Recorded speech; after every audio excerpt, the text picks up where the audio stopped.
नाज़रीन अस्सलाम वालेकुम। आपने देखा कि शंघाई ताउन तंजीम को सबोताज करने के लिए बड़े हरबे किए गए और इस सिलसिले में जब मलेशियन वज़ीर आज़म आए थे तो उस वक्त और फिर सऊदी डेलीगेशंस आया उस वक्त भी पाकिस्तान के अंदर दहशत गर्दी के बड़ी तेज़ी से कार्रवाई, कराची हो, बलूचिस्तान हो, फाटा हो, KPK हो, हर जगह पे यलगार हो गई थी दहशत गर्दों की। TTP एक तरफ TTP है, BLF है, BLA है और दूसरी दहशत गर्द तंजीमें जो हैं वो एक्टिव हो गई थी। यकीनन पाकिस्तान में एक बहुत बड़ी कॉन्फ्रेंस होने जा रही है और उस कॉन्फ्रेंस को सबोताज करना बैनुल-अक़वामी ताकतों का जो मुल्क दुश्मन पाकिस्तान है उनका एजेंडा है, तो वो इसको पूरा करने के लिए पूरी कोशिश की, लेकिन पाकिस्तान की फोर्सेस ने, पाकिस्तान की इंटेलिजेंस ने उन तमाम कोशिशों को नाकाम किया। शायद बहुत सारे पाकिस्तानी ये नहीं जानते कि कितनी ही आपके ऐसी दहशत गर्दी जो होने वाली थी इन दिनों में पाकिस्तान की इंटेलिजेंस ऑर्गेनाइजेशंस की कामयाब इंफॉर्मेशन की बुनियाद पे उनको डिफ्यूज किया गया, उनको ख़त्म किया गया।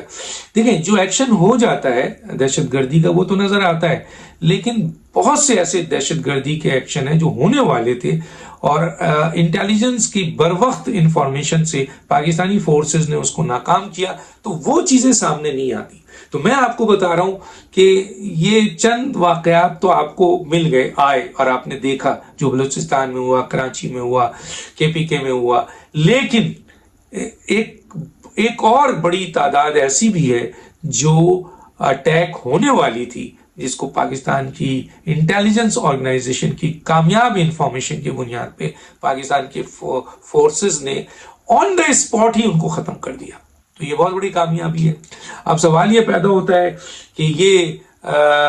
इस सिलसिले में एक जमात ऐसी भी थी जो PTI जिसका रोल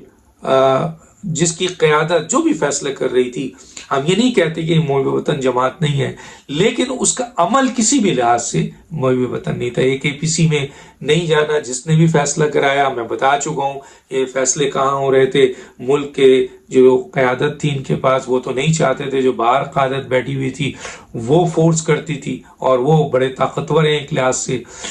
अब ऐसी सूरत हाल में APC में भी शामिल नहीं हुए, 15 अक्टूबर को डी चौक में रख दिया गया। 12 डी चौक में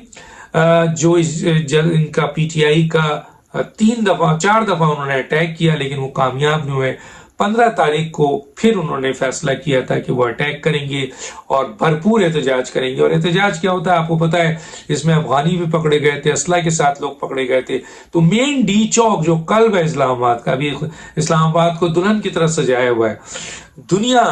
इस वक्त इस्लामाबाद को फोकस कर रही है और वहाँ पे किसी एक कोने में भी दहशत गर्दी हो जाए, मारम कुटाई हो जाए, आग लगा दिया जाए। आपको पता है PTI एक दफ़ा डी चौक तक आई थी, सुप्रीम कोर्ट के ऑर्डर ने, ये इस्लामाबाद हाई कोर्ट या सुप्रीम कोर्ट के ऑर्डर के मुताबिक उनको आने दिया गया था। तो वहाँ पे जो लोग आए थे उन शरपसंदों ने पूरे डी चौक को जला कर राख कर दिया था, तो दरख्त थे उनको जला दिया था। तो जो लोग आते हैं उनके साथ अच्छे वर्कर भी होंगे, एहतजाज करने वाले भी होंगे, लेकिन दहशतगर्द भी और इस किस्म के लोग भी आ जाते हैं जो हालात ख़राब करते हैं। जैसे कि 9 मई में वाक़या हुआ, बहुत से अच्छे वर्कर थे, सिंपल प्रोटेस्ट करने भी गए थे लेकिन वो भी लपेट में आ गए। तो गोया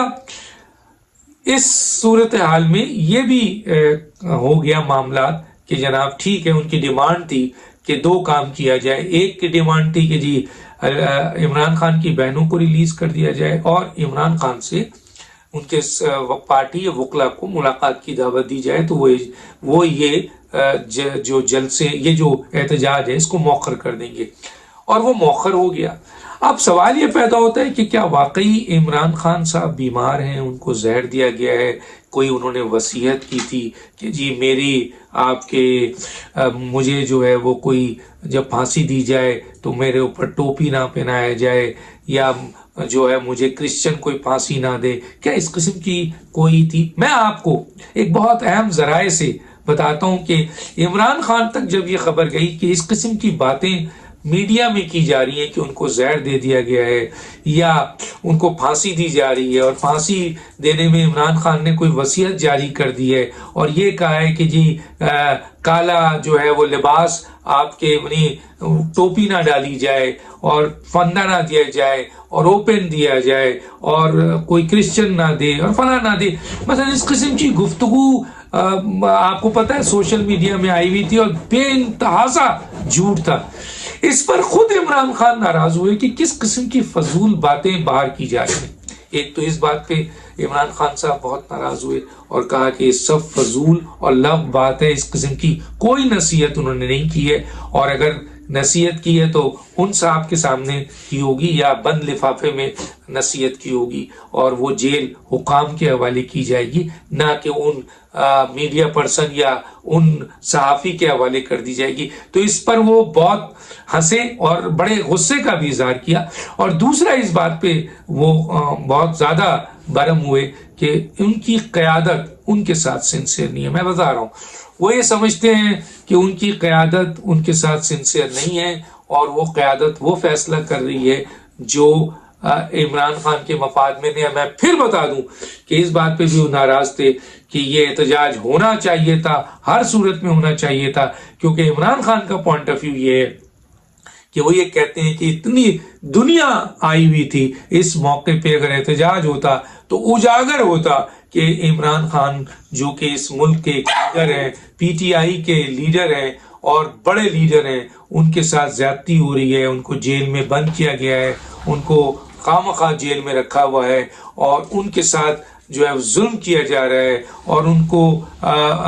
پابند سلاسل جو ہے غیر قانونی طور پر کیا گیا ہے۔ ملک کے ایک ایسا لیڈر جس کی بڑی تعداد ہے فالوئنگ کی، اس کو، اور جو سابق وزیر اعظم رہ چکا ہے، اس کو حکومت جو ہے وہ غیر ضروری طور پر بند، تو یہ ساری چیزیں اجاگر ہوتی اور پوری انٹرنیشنل میڈیا اس کا کور کرتا، اور عمران خان سمجھتے ہیں اس کا فائدہ ان کو ہوتا تاکہ حکومت پہ ایک پریشر ہوتا، جب باہر ڈسکشن ہوتا، میڈیا میں آتا، تو یقیناً ان کو ریلیف کرنے کا کوئی راستہ دیا جاتا۔ لیکن یہ جو مؤخر ہوا ہے، یہ فیصلہ جس نے بھی کیا، ویسے تو یہ فیصلہ پاکستان کے حق میں ہے جس نے بھی کیا، لیکن عمران خان سمجھتے ہیں کہ یہ فیصلہ جس نے بھی کیا ہے اس نے ان کے ساتھ ناانصافی کی ہے، ان کے خلاف فیصلہ دیا ہے، اور عمران خان اس قسم کے احتجاج کو وہ چاہتے تھے۔ باقی جو زہر دیا گیا ہے وہ ڈاکٹرز فلاں ساری چیزیں سامنے ہیں، وہ آ جائیں گی، وہ بھی ساری رپورٹ آ جائیں گی کہ عمران خان کتنے بیمار ہیں، اڈیالہ جیل میں ہیں یا نہیں ہیں، کہاں ہیں، وہ سب سامنے آ جائے گا۔ ڈاکٹر دانش کو یاد دیجیے۔ اللہ حافظ۔